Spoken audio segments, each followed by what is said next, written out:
Discount price में एकदम आधी दाम पे दे रहा हूँ साहब। नहीं चाहिए। अरे आप देखो तो सही, अरे बहुत अच्छा क्वालिटी। अरे भाई एक बार पुराना नहीं चाहिए। क्वालिटी देखो क्वालिटी। ओ मैडम जी देखो ना, मैडम जी लो ना, अच्छी क्वालिटी का है मैडम जी, एकदम अच्छा क्वालिटी का है मैडम जी। अरे क्यों परेशान कर रहे हो, एक बार बोल दिया ना नहीं चाहिए। ओ भाई वो देखो ना, मैडम को कुछ हुआ है? कुछ नहीं हुआ उसे। अरे सो वो रही है वो। गर्दन से खून आ रहा है। क्या? हाँ मैडम के गर्दन से सुची। खून आ रहा है साहब। सुची वो देखो सुची वो देखो सुची।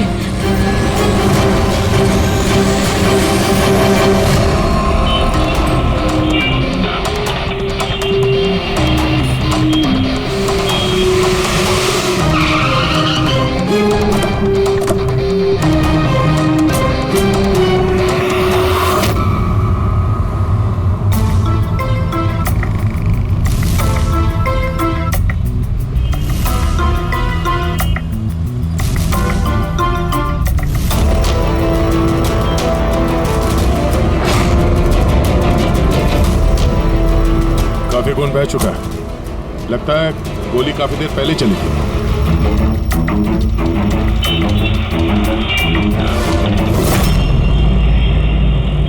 ये सब कैसे हुआ मिस्टर आशुतोष। अच्छा, और इनका नाम क्या है? ये मेरी बीवी, मेरी वाइफ सुची, मेरा मतलब है मेरी एक्स वाइफ सुची। Ex wife? ये सब कैसे हुआ? पता नहीं सर, मुझे कुछ पता नहीं चला सर। कुछ मालूम नहीं? तुम्हारी एक्स वाइफ तुम्हारे बगल वाली सीट पे बैठी थी, उस पर गोली चली और तुम्हें कुछ मालूम नहीं? कैसे हो सकता है? मेरा आशु कभी झूठ नहीं बोलता। अगर वो कह रहा है कि उसे पता नहीं चला तो आई एम श्योर उसे पता नहीं चला होगा। आप जी, मैं मिहिका, इनकी प्रेजेंट वाइफ। मिस्टर आशुतोष, जब सुची को गोली लगी और पिछली सीट का शीशा टूटा तो आवाज तो आई होगी, और आप कह रहे हैं आपको कुछ मालूम नहीं पड़ा? कैसे? दरअसल गाड़ी में म्यूजिक तेज चल रहा था और सुची सो रही थी सर, मुझे कुछ पता नहीं चला। वो बंदा कुछ सामान बेचने आया, उसने जब मुझे बताया तब मुझे पता चला कि सुची। गाड़ी में म्यूजिक चल रहा था और सुची सो रही थी। कमाल है, अक्सर लोगों की नींद जरा से आहट से खुल जाती है और इतने लाउड म्यूजिक में सुची सो रही थी। सर, आपकी बात से पता चल रहा है कि आप मुझ पर शक कर रहे हैं। सर, मैं ऐसा क्यों करूंगा? सुची और मेरा डिवोर्स जरूर हुआ था, लेकिन हम बहुत अच्छे दोस्त थे, हमारे अच्छे ताल्लुकात थे। अब दिनेश से पूछ लीजिए प्लीज। दिनेश? सर, मैं सुची का भाई आशुतोष सही कह रहे हैं सर। तलाक के बाद भी आशुतोष और सुची में बहुत अच्छे ताल्लुकात थे, कभी कोई मनमुटाव नहीं था। अच्छा, तो आप लोग जा कहाँ रहे थे? हमारी बेटी रूही की बोर्डिंग स्कूल से लौट रहे थे। तो ये सुची कार में बैठते ही सो गई या बाद में? सर, दरअसल हमारे बीच में बहस हो रही थी। आशुतोष, रूही का स्कूल बहुत अच्छा है, हमें उसे उस स्कूल से नहीं निकालना चाहिए। सूची, ये स्कूल बहुत ही महंगा है, मैं इसकी फीस अफोर्ड नहीं कर सकता हूँ। लेकिन मैं कर सकती हूँ, और मैं अपनी बेटी की एजुकेशन में कोई कॉम्प्रोमाइज नहीं करने सूची, वाली। मैं तुमसे पैसे नहीं ले सकता। क्यों? ओह, तुम्हारा मेल ईगो आगे आ जाता है ना कि मैं तुमसे ज्यादा कमाती हूँ। चाहते हो हमारे डिवोर्स की भी यही वजह थी। एक औरत एक आदमी से ज्यादा कामयाब कामयाबी कैसे हो रिश्तों में सकती होनी है? चाहिए, पति पत्नी में नहीं। मुझे तुमसे कोई बहस नहीं करनी है, और ना ही इस बारे में कोई और बात करनी है। रूही इसी स्कूल में रहेगी। उसके बाद हमारे बीच में कोई बात नहीं हुई, मुझे लगा कि वो सो गई। अच्छा, ये जब झगड़ा हो रहा था तो गाड़ी कहाँ पे थी, किस इलाके में? सर, लिंक रोड के सिग्नल पे, केपी थिएटर के पास। और फिर उसके बाद कौन सा रास्ता लिया आप लोगों ने? सर, वहाँ से फिर मैंने लेफ्ट लिया पानी फ्लाईओवर की तरफ। और सीधा यहाँ पे आ गए? जी सर। यानी करीब 2 किलोमीटर तक ये गाड़ी चली, तो इस 2 किलोमीटर के बीच में ही कहीं पे गोली चली है सूची। पंकज, एक काम करो, केपी थिएटर से लेके यहाँ से इधर 2 किलोमीटर दूर तक चेक कर लो, कहीं पे कोई सबूत वगैरह मिलता है क्या? मतलब कांच वगैरह का टुकड़ा टूटा होगा, वो देख लेना, और पैदल जाना। 2 किलोमीटर सर? पैदल चलो। गोली बड़ी अजीब एंगल से लगी है, ये नीचे है, गोली ऊपर से नीचे की तरफ आई है। मतलब गोली चलाने वाले को हाथ ऊपर करना पड़ा होगा फायर करते समय। खुली सड़क पे किसी ने गोली मारी है और किसी ने देखा नहीं। हो सकता है खूनी थोड़ा दूर हो, फिर भी मुश्किल है निशाना लगाना ये चलती गाड़ी पे, और वो भी तब जब खूनी किसी गाड़ी पे हो या बाइक पे। ऐसे निशाना लगाना इतना आसान नहीं है।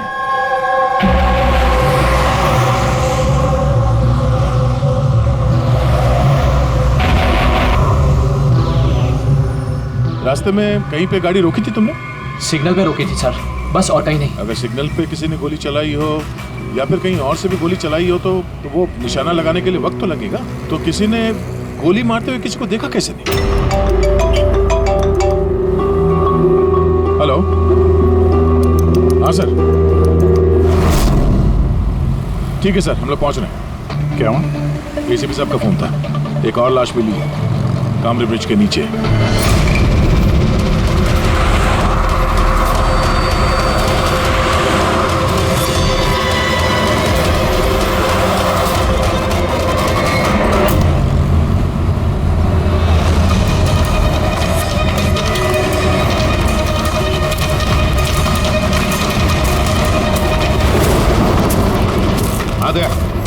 सर, आपको पता कैसे चला इस लाश का? लोकल पुलिस को आसपास के लोगों ने कंप्लेंट दी थी।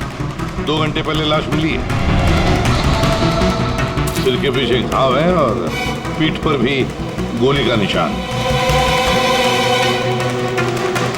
सर, एक बात समझ में नहीं आ रही है, इसे किसी ने यहाँ पे मारा या कहीं और मार के यहाँ पे फेंका है?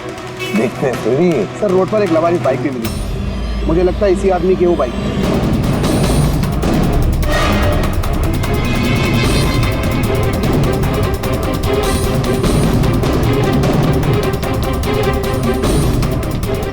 Skid mark. सर, ऐसा लगता है ये आदमी बाइक पे जा रहा होगा, किसी ने पीछे से गोली मार दी, डिसबैलेंस हो गया, गाड़ी बाइक स्किड होके किसी चीज से यहाँ पे टकराई होगी और उसकी बॉडी यहाँ नीचे गिर गई। सर पे चोट उस वक्त लग गया होगा।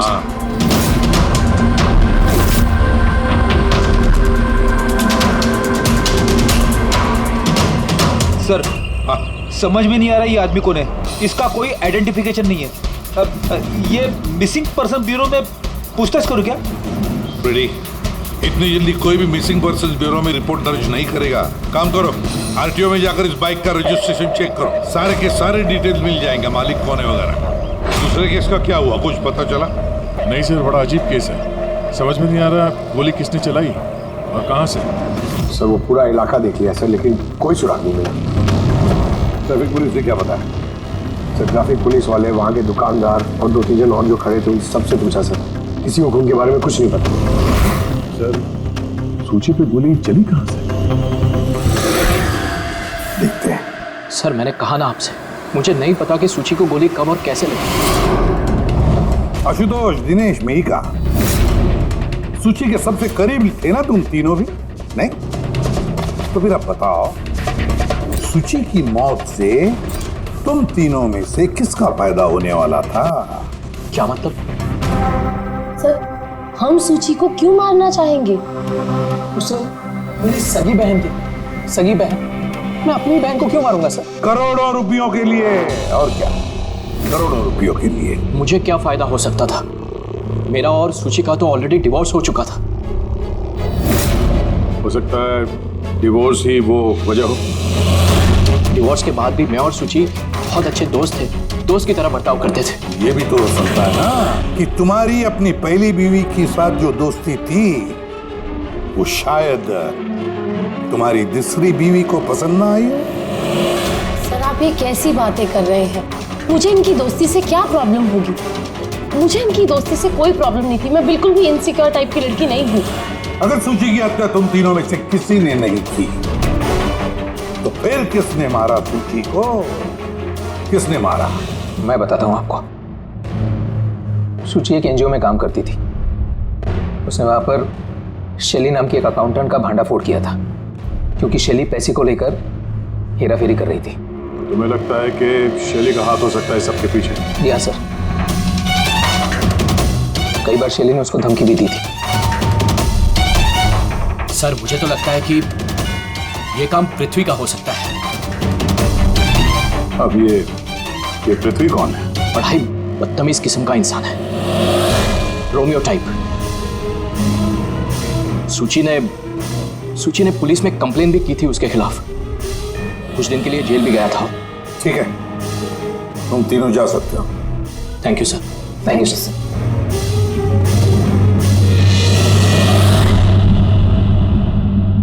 सर, ये तीनों गड़बड़ लग रहे हैं। इन तीनों पर कड़ी नजर रखो। दया, तो शैली और पृथ्वी दोनों को ब्यूरो बुला लेते हैं। सर आरटीओ से बाइक के मालिक का पता चल गया। सर पृथ्वी और शैली का फोन अनरीचेबल आ रहा है, तो मैंने फ्रेडी से कहा है उनके मोबाइल फोन को ट्रेस करने के लिए। ये तो हमारा डिलीवरी बॉय विवेक है। सर हमारी बाइक ज्यादातर यही चलाता था। सर इससे किसने मार दिया? वही पता करने की कोशिश कर रहे हैं। अच्छा, इस विवेक की किसी के साथ कोई दुश्मनी थी क्या? नहीं सर, ये तो बहुत ही सीधा साधा शरीफ लड़का था। कब से काम कर रहा था वो यहाँ पे? पिछले 1 महीने से। राजस्थान से आया था। सर बहुत मेहनती था। सर ये तो यहाँ शहर में किसी को जानता भी नहीं था। ये कहाँ जा रहा था डिलीवरी करने? कहीं नहीं सर। सर छुट्टी थी आज उसकी, इसलिए मेरी बाइक लेकर घूमने के लिए गया था। अच्छा, उसका घर का एड्रेस दे सकते हैं जरा? सर उसका घर का एड्रेस नहीं है, वो यहीं शॉप में सोता था। उसका सामान वगैरह कुछ? सर ये उसका एक बक्सा है। ये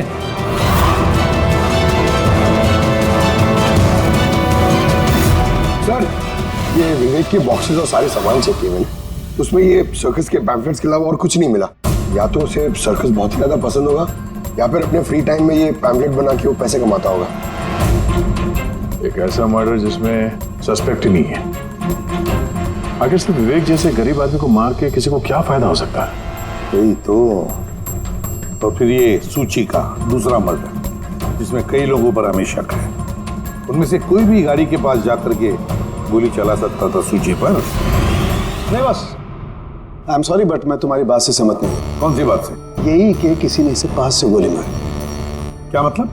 सब मतलब ये। यार ये तो राइफल की गोली है। हाँ सर, और ये गोली सूची के गले पर यहाँ इस तरह फंसी हुई थी। गोली राइफल से चली है तो काफी दूर से चली होगी। हाँ बिल्कुल, दूर से भी और बस ऊंचाई से भी। हाँ मैं बताता हूँ। ये देखो बस, 50 डिग्री एंगल से सूची को गोली लगी है। गोली यहाँ से आई, उसने कार की खिड़की का शीशा तोड़ा और उसकी गर्दन में आकर के लगी। ये गोली जिस एंगल से आई है सर, कितनी दूर से चली होगी गोली सर? लगभग 70 फीट की ऊंचाई से। किसी बिल्डिंग से गोली चलाई है, स्नाइपर तैयार बैठा था बिल्डिंग के ऊपर गोली चलाने के लिए। काम करो, जरा इस एरिया का मैप निकालो। तो गोली गाड़ी के बाई तरफ से आई थी, और बाई तरफ तकरीबन बहुत सारे ये बिल्डिंग्स और हाई राइज टावर्स है सर। तो जिस जगह पर दोनों का झगड़ा हुआ, वहां से लेके सूची की लाश जहां पे मिली, उसके बीच में तकरीबन 15 से 20 टावर्स है। इन्हीं में से किसी एक बिल्डिंग से गोली चली होगी।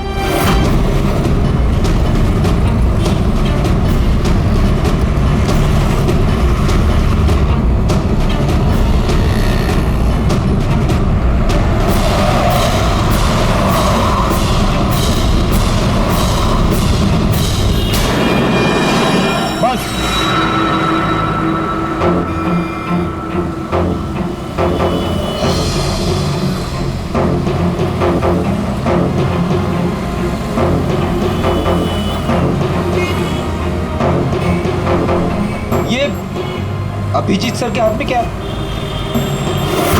मार्क है फ्रेडी, ठीक उसी हाइट पे जिस हाइट पे सूची पे गोली लगी थी। मेरे हाथ में ये डिजिटल डिस्टेंस रीडर है। इससे ये लेजर लाइट उस मार्क पे अगर ठीक जाता है तो इसका मतलब है कि गोली यहाँ इसी बिल्डिंग से चली है। थोड़ा कॉम्प्लिकेटेड है। ठीक है, ये अभी करके देखते हैं। हाँ दया, मैं तैयार हूँ। ओके अभिजीत, थोड़ा राइट में आना, राइट में। हाँ हल्का, थोड़ा लेफ्ट, बस बस बस, थोड़ा पीछे, थोड़ा पीछे।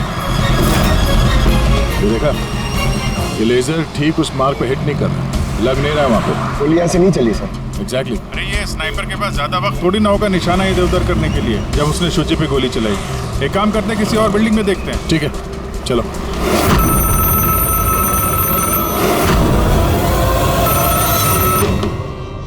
हेलो। हाँ हेलो, क्या ये फैंटेसी सर्कस जयपुर राजस्थान का ऑफिस है? जी हाँ, बोलिए। देखिए, मैं मुंबई सीआईडी से एसीपी प्रद्युमन बोल रहा हूँ। क्या आपके यहाँ कोई विवेक काम करता था? हाँ हाँ, जानता हूँ विवेक को, वो इसी सर्कस में काम करता था। क्या हो गया? क्या काम करता था वो, कुछ बता सकते हैं? देखिए साहब, अगर सारा दिन आपसे फोन पे लगा रहोगे ना तो मेरा शो कैंसिल हो जाएगा। मैं आपकी बात अपने मालिक को बोलता हूँ, वो आपको कॉल करेंगे, समझे? हेलो।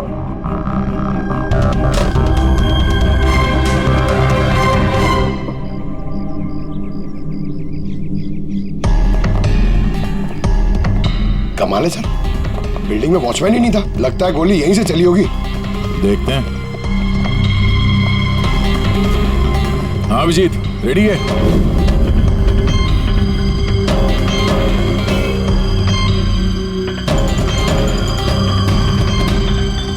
नहीं अभिजीत, यहां से निशाना कुछ ठीक से लग नहीं रहा। थोड़ा राइट में आना, राइट में, और थोड़ा। हाँ परफेक्ट परफेक्ट, यहां पे लग गया निशाना। इसका मतलब शुचि यहां पे थी जब उसको गोली लगी। पंकज, फ्रेडी, जरा देखो आसपास, उस स्नाइपर ने कोई सुराग छोड़ा है क्या? लेकिन यार दया, यहाँ पे कोई स्पीड ब्रेकर तो है नहीं। ऐसा कौन सा स्नाइपर था जो वहाँ बिल्डिंग पे बैठ के इतनी तेज चलती हुई गाड़ी पे ऐसा निशाना लगाए जो शुचि की गर्दन पे जाके लगे? हाँ ये बात तो है। आशुतोष, जब तुम्हारी गाड़ी ये यहाँ पर थी जी, तभी किसी वजह से तुम्हारी गाड़ी को स्लो करना पड़ा हो या फिर रोकना पड़ा हो, कुछ याद है? हाँ सर, मैं जब ड्राइव कर रहा था तो गाड़ी के आगे एक भिखारी आया था। मुझे ब्रेक मारनी पड़ी थी। भिखारी? हाँ क्या हुआ? इस तरफ कुछ भी नहीं है। कुछ भी नहीं? वहां भी कुछ नहीं है सर। ये भिखारी दिखने में कैसा था? सर, उसके एक हाथ में बैसाखी थी, लाल रंग का पोटला, गले में गमछा और शायद आधा गंजा था। अभिजीत, इस फ्लाईओवर के नीचे बहुत भिखारी बैठे हुए होते हैं, उन्हीं में से कोई एक होगा। मैंने सुना जो आशुतोष ने बताया भिखारी के बारे में। मैं यहाँ नीचे जाके देखता हूँ। कौन हो तुम लोग? इससे पूछ के यहाँ पे आए?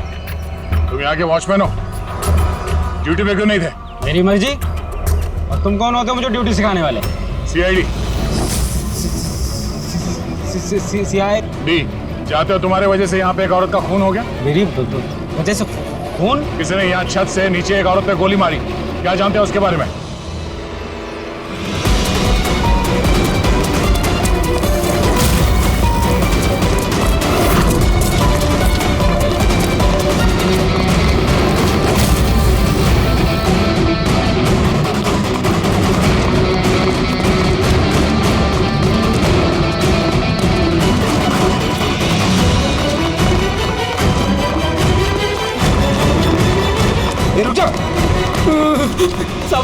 मैंने कुछ नहीं किया सब मैंने कुछ नहीं किया सब मुझे छोड़ दो।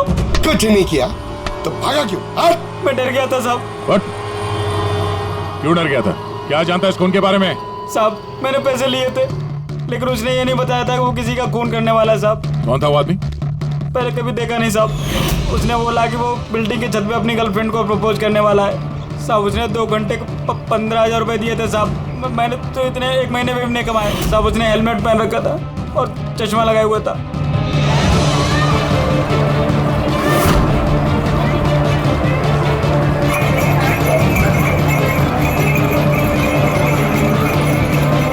अरे सुनो भाई, ओ भाई साहब, ये एक ऐसे आदमी को देखा है जो लाल गमछा बांधता है,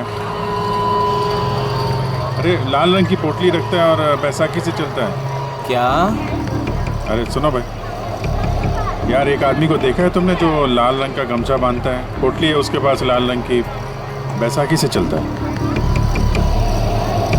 नहीं देखा?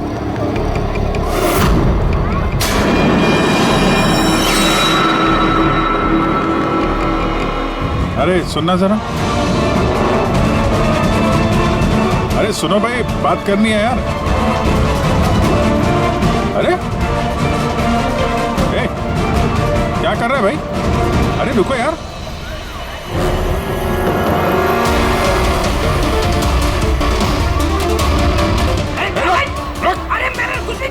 अरे मैं भिखारी हूँ, मेरे पास पैसे वैसे कुछ भी नहीं है। अरे कौन हो, छोड़ दो मुझे।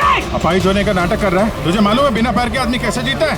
अरे कौन हो तुम? क्या चाहते हो? मेरे पास पैसे वैसे नहीं, मैं रास्ते का भिखारी नहीं बन के जीता। तो जानबूझ के उस लाल वाली गाड़ी के नीचे गिरा था ना? कौन सी लाल गाड़ी? मैं किसी गाड़ी के आगे नहीं आया। साहब क्या दादागिरी है, आप इसे छोड़ दीजिए वरना ठीक नहीं होगा, मैं बता देता हूँ। CID से हूँ मैं। किधर जरा शराफत से बता दे, वरना मैं अपने पे आ गया तो बहुत भारी पड़ेगा। नहीं साहब, आप पक्का CID से तो बताता हूँ। वो एक आदमी ने मुझे पैसा दिया था ये सब करने के लिए, और उसने कहा था कि जैसे ही लाल गाड़ी आती है तुम उसके आगे गिर जाना, तो मैं गिर गया साहब। तुझे पता कैसे चला कि लाल गाड़ी कब आएगी? वो छत पे एक आदमी खड़ा रह के इशारा करने वाला था, जैसे उसने इशारा करना मैं गाड़ी के आगे गिरना, ऐसा हमारा प्लान था साहब। तुझे मालूम है एक औरत का खून हो गया तेरे इस प्लान के चक्कर में? साहब मुझे माफ कर दो, मैं रास्ते का भिखारी हूँ, देखो मेरी हालत कैसी है साहब, मुझे छोड़ दो। चल ये बता, वो आदमी कैसा था दिखने में? नहीं वो साहब मोटरसाइकिल पे आया था, हेलमेट पहने हुआ था, तो चेहरा दिखाई नहीं दिया। अरे यार कुछ तो देखा होगा, कुछ सुना होगा तूने? उसका फोन आया था, सामने वाले ने कहा था कि जल्दी जल्दी मिलने आओ, तो हाँ, तो उसने कहा था कि मैं पहुंचता हूँ। कहाँ पहुंचने का बोला था, कुछ याद है? कुछ सुना तूने? हाँ याद आया, भांडुप मिल। हाँ भांडुप मिल। अच्छा ठीक है वापस आ जाओ, मैं सर को इन्फॉर्म करता हूँ। Okay sir. हाँ अभिजीत भांडुप मिल से वापस आ रहा है। उसका कहना है कि मिल एकदम सुनसान पड़ा है, कोई सुराग हाथ नहीं लगा उसके।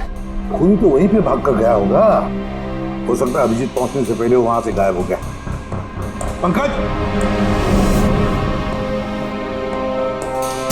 हाँ सर। पंकज एक काम करो, जिस वक्त सूची को गोली लगी थी उस वक्त उस एरिया में कितने मोबाइल फोन एक्टिव थे पता लगाओ, स्नाइपर का फोन उसी में से एक हो सकता है। चल हाँ। पंकज ये भी देखना कि उनमें से कितने लोग भांडुप मिल गए थे।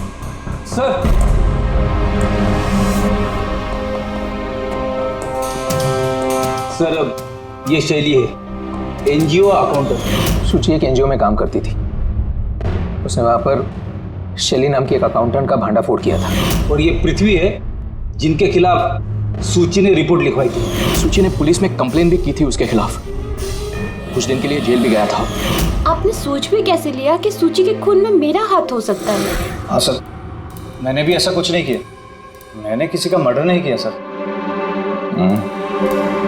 शैली तुम्हारी नौकरी चली गई थी सूची के वजह से, और उसके बाद से तुम्हें अभी तक कोई नौकरी मिली नहीं। उधार के पैसे ले लेके घर का खर्चा चला रही हो तुम, हाँ? और पृथ्वी, एक हफ्ते तक तुम्हें जेल में रहना पड़ा, अपने मोहल्ले में काफी बदनामी हुई तुम्हारी, क्यों? तो क्या हुआ? अगर मुझे बदनामी का इतना डर होता तो मैं अपना घर बदल लेता, मर्डर थोड़ी ना करूंगा मैं किसी का। एंड सर ऐसा नहीं है कि मुझे कोई जॉब नहीं मिल रही है, इट्स जस्ट लाइक कि मुझे मेरे लायक कोई जॉब नहीं मिल रही है, इस वजह से मैं कहीं ज्वाइन नहीं कर रही हूँ। आपको आशुतोष और उसकी नई पत्नी मिहिका से पूछताछ करनी चाहिए।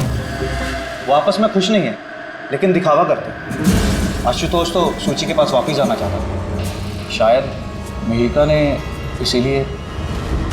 एंड सर सूची की ना उसके भाई दिनेश से भी नहीं बनती थी, हमेशा ना फोन पे उससे झगड़ती ही रहती थी। अच्छा, और किस बात को लेके होता था ये झगड़ा इन दोनों भाई बहन के बीच?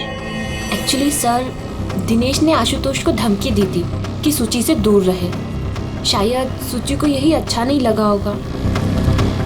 इन एक बार सूची ने मुझे ये भी बताया था कि मिहिका जलती है उसकी और आशुतोष की दोस्ती से। 100% इन्हीं में से किसी एक ने उसका मर्डर किया। हाँ सर। अच्छा ठीक है, जा सकते हो तुम दोनों, लेकिन एक बात अच्छी तरह से याद रखना, जब तक इन्वेस्टिगेशन पूरा नहीं होता ये शहर छोड़कर तुम कहीं नहीं जाओगे। इस केस में किसी की बातों का भरोसा नहीं हो रहा सर, ऐसा लगता है कि सब के सब झूठ ही बोल रहे हैं। हाँ, पर दया जो भी है उसने बड़ी लंबी प्लानिंग की है। पहले भिखारी को पैसे दिए, फिर वॉचमैन को हायर किया, फिर स्नाइपर को हायर किया, तो सही वक्त मिलते ही सूची को उड़ा दिया। सर, हाँ सर, जिस वक्त सूची को गोली चली थी सर, उस वक्त ब्रिज के आसपास 2000 लोगों के मोबाइल एक्टिवेट थे। तो उसमें से कौन सा मोबाइल फोन भांडू पुल की तरफ गया देखा? एक फोन गया था सर उस तरफ, लेकिन वो प्राइवेट नंबर है तो वो ट्रैक नहीं हो पाया। और क्या बता सकते हो इस नंबर के बारे में? यही सर कि वो मिल तक गया लेकिन रुका नहीं, वो सीधे चला गया कामरी ब्रिज की तरफ और फिर वहां से सिग्नल चला गया सर। कामरी ब्रिज? विवेक की लाश भी तो हमें उसी ब्रिज के लिए मिली थी। ये कोई कॉन्सिडेंस तो नहीं हो सकता? राजस्थान में फोन कर दे विवेक के गांव, पुलिस वालों को क्या इंफॉर्मेशन मिले उसके बारे में देखते हैं। ये विवेक भी तो खूनी हो सकता है। किसी ने विवेक का खून कर दिया, एक खूनी का खून। कुछ भी हो सकता है फ्रेडी, इस केस में कुछ भी हो सकता है।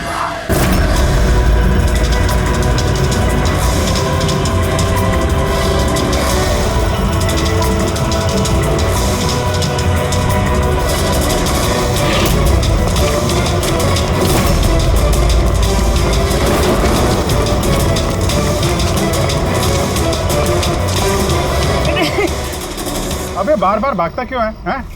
अरे हाँ, बार बार मेरे पीछे पड़ते हो, क्यों पड़ते हो मेरे पीछे? बात करनी है तेरे से। मुझे नहीं बात करनी है। तो बहुत हुआ साहब, आप हम लोगों को इस तरह परेशान नहीं कर सकते। कोई परेशान नहीं कर रहा, हम अपना काम कर रहे हैं। जाओ। हमको कुछ नहीं सुनना है, जाइए यहाँ से। अरे एक आदमी का खून हो गया, समझ में नहीं आता। हाँ तो क्या हम लोगों ने खून किया है? हाँ, हम लोग गरीब लोग हैं, भीख मांग के खाते हैं, तो इसका मतलब हम पे इल्जाम डाल देंगे आप लोग? हाँ देखो ना।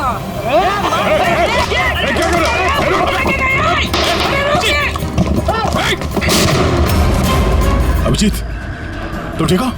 थोड़ा सा। ओह नो, पत्थर लग गया है। क्या किया तुम लोगों ने? हाँ? ये देख, याद इसने पैसे दिए थे तुम्हें? इसका भी खून हो गया? हाँ मर गया ये, ध्यान से देख। क्या ये वही आदमी है जिसने तुझे बोला था कार के आगे गिरने के लिए? जरा जूम करो।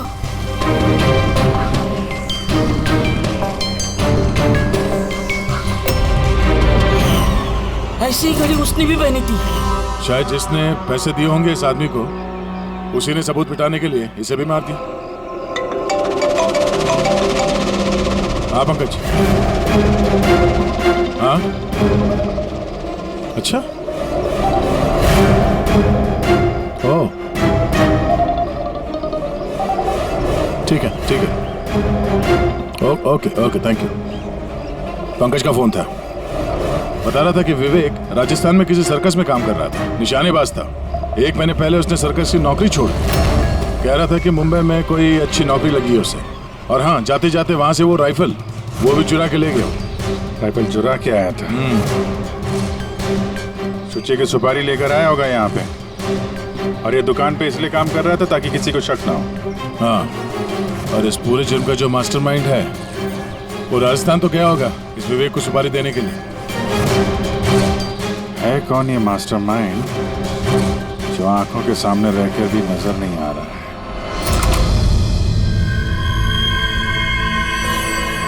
अरे मिस्टर आशु। सर आप लोग यहाँ? मिस्टर आशु, उस आदमी का पता चल गया है जिसने सुची पे गोली चलाई थी। वाह, दैट्स अ ग्रेट न्यूज़। आपने पकड़ लिया उसे? विवेक नाम है उसका। आप लोग किसी विवेक को जानते हो? नहीं तो। कमाल है, आप किसी विवेक को नहीं जानते हो, मगर 15 बार कॉल किया आपने अपने मोबाइल से। क्या? सर मैं जब किसी विवेक को जानता ही नहीं हूँ तो मैं उसे फोन क्यों करूँगा? सिर्फ इतना ही नहीं, उससे मिलने तुम राजस्थान भी गए थे। सर्कस में उसकी गोली चलाने की कला तुम्हें इतनी पसंद आ गई थी कि सूची को मारने का कॉन्ट्रैक्ट भी दे दिया उसे। क्यों? एक मिनट सर, एक मिनट। ये बात सच है कि मैं बिजनेस ट्रिप के लिए राजस्थान गया था, लेकिन मैं कोई सर्कस में नहीं गया था। और मैं जब कोई विवेक को जानता ही नहीं हूँ तो मैं उसे फोन क्यों करूँगा? तो क्या ये तुम्हारे फोन रिकॉर्ड झूठ बोल रहे हैं? सर ये हो सकता है कि मेरे फोन से किसी और ने फोन किया हो मेरी गैर मौजूदगी में। अच्छा, तो आप अपना फोन ऐसे ही लापरवाही से इधर उधर छोड़ देते हैं क्या? नहीं सर। हाँ सर। अच्छा ठीक है सर, ओके सर।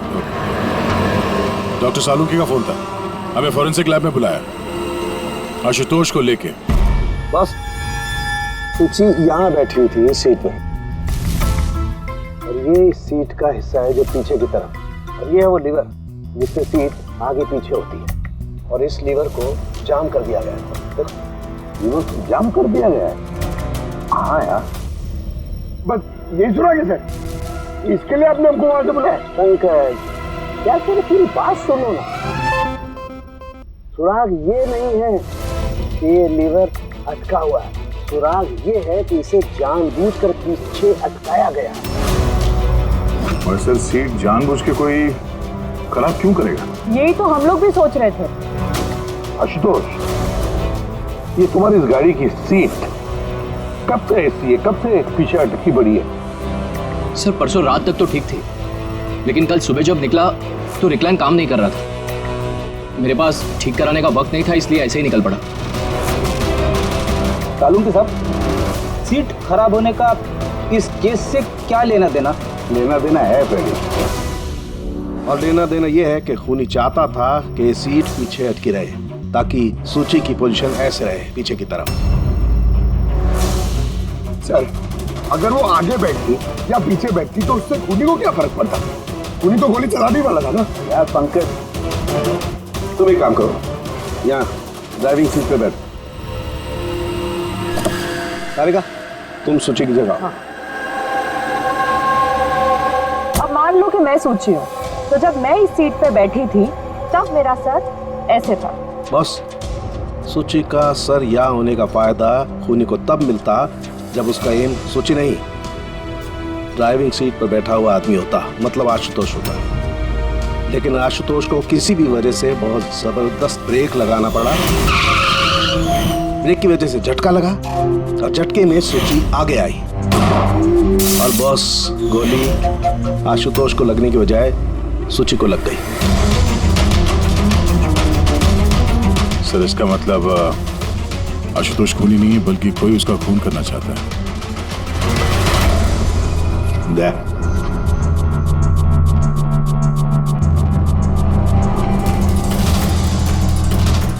आशुतोष जी सर। सर, एक बात बताओ,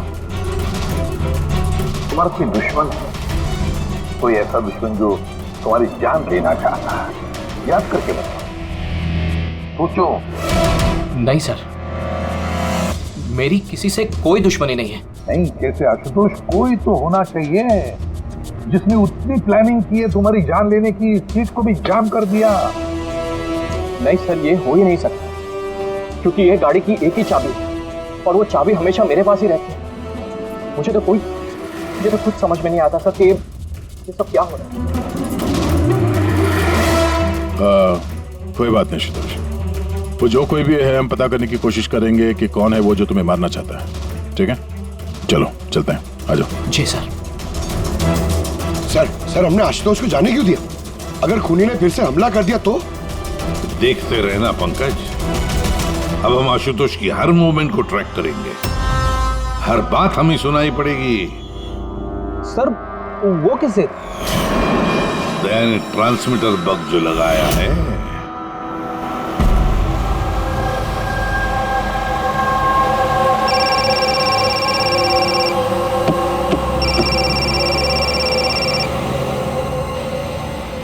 हेलो, हाँ बोलो। अच्छा, तो आ जाओ घर पे। वहां पर वो जगह तो बंद है ना? ठीक है, आता हूं।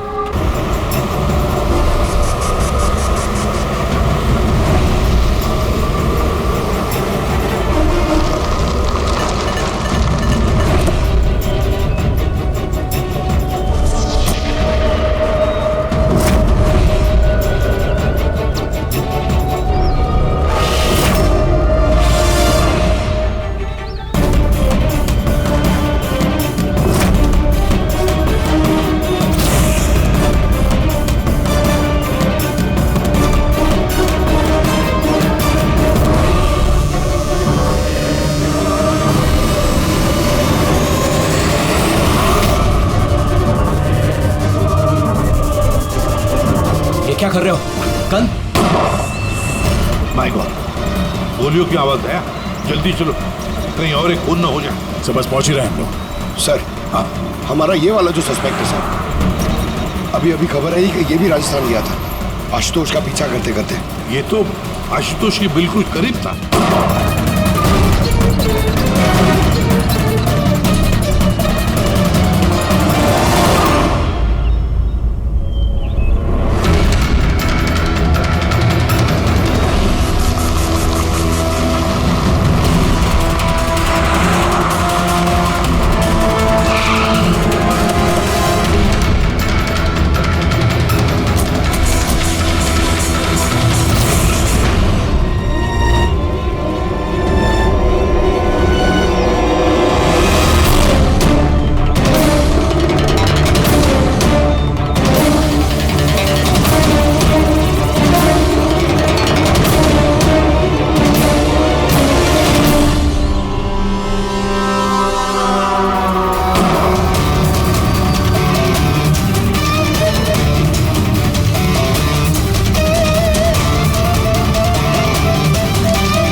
दिनेश, सर मैं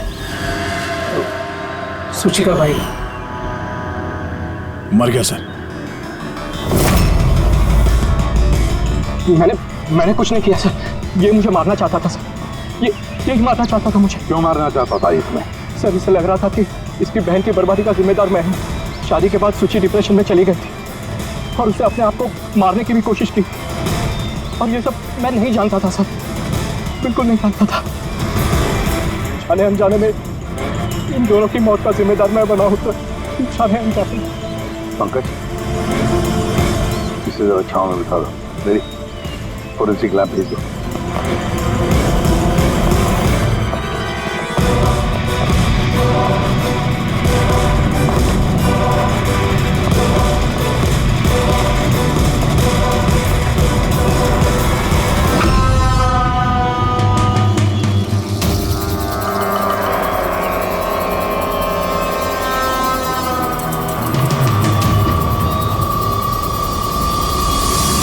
कहानी में नया ट्विस्ट।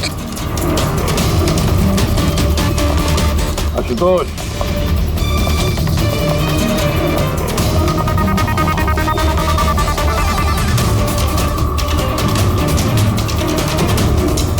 जानते हो क्या है ये? नहीं सर, मुझे नहीं पता। नहीं पता? अभी जान जाओगे। पंकज, तलाशी लो उनकी। मगर क्यों? हाथ ऊपर करिए, पता चल जाएगा आपको। सर मैंने कुछ नहीं किया, मैं बेकसूर हूँ। आप मेरी तलाशी क्यों ले रहे हैं? मेरा यकीन मानिए सर, मेरे पास कुछ।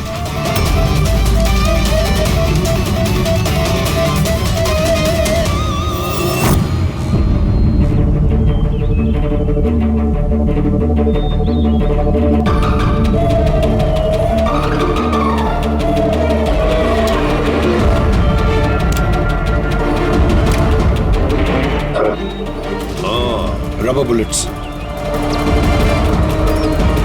मुझे नहीं पता सर, इससे क्या साबित होता है? क्या साबित होता है? हाँ? तुमने इस गन से दिनेश का खून किया, असली बुलेट से। हाँ? तो फिर ये गन कैसे आई तुम्हारे पास? और वो नकली रबर बुलेट कैसे फायर हुआ और कब?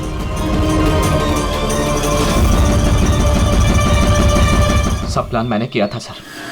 A to Z प्लान मेरा था। सुची की मौत, दिनेश की मौत, और वो प्लान भी यही था कि आप लोगों को यही लगे कि सुची की मौत गलती से हुई थी, बल्कि असली टारगेट मैं था और आप लोगों का शक दिनेश पर जाए। लेकिन सारा प्लान मिट्टी में मिल गया, सब कुछ मिट्टी में मिल गया। क्यों मारा तुमने सूची को? क्या मिला तुम्हें सूची को मारकर? सूची मेरी बेटी रूही को लेकर हमेशा हमेशा के लिए देश छोड़कर जा रही थी सर, और ये बात उसने मुझसे छिपाई थी। आप ही बताइए सर, अपनी इकलौती बेटी को खुद से दूर कैसे करने देता? और इसलिए तुमने विवेक को, उस शार्प शूटर को पैसे दिए अपनी बीवी सूची की जान लेने के लिए। और जैसे उसने काम खत्म कर दिया तुमने उसे भी मार डाला। तूने दिनेश को ऐसा क्या कहा कि वो तुम्हें मारने के लिए यहाँ पर आ गया? मैंने मिहिका को दिनेश के पास भेजा था। क्या? हाँ दिनेश, मुझे अभी पता चला कि आशुतोष ही तुम्हारी बहन की मौत का जिम्मेदार है और वो तुम्हें भी मारना चाहता है। नहीं नहीं, मैं उसे छोड़ूंगा। दिनेश, पागल हो गए हो क्या? खून करोगे तुम? उसने मेरी बहन को मारा, मेरी बहन को। एक पत्नी को मेरी बहन को मारते उसे कुछ नहीं लगा। नहीं, कुछ भी हो जाए मैं उसे छोड़ नहीं सकता, मैं उसे नहीं छोड़ सकता। मेरी बात तो सुनो। और मौका मिलते ही उसकी गन बदल दी। जो गोलियां दिनेश तुम पर चला रहा था वो नकली थी? हाँ, लड़ाई के दौरान मैंने गन बदल दी थी ताकि आप लोगों को लगे कि आत्मरक्षा के लिए मैंने दिनेश को मारा है और आप लोगों के सामने मैं बेगुनाह दिखूं। क्या छोड़ा तुमने अपनी बच्ची के लिए? ना मां ना बाप। उसी बच्ची को पाने के लिए तुमने उसी की मां को मार डाला और फिर इस जुर्म में तुम भी जिंदगी भर जेल की सलाखों के पीछे सड़ते रहोगे। बताओ आशुतोष, क्या मिला तुम्हें अपनी बच्ची को इस तरह से अनाथ करके? क्या मिला?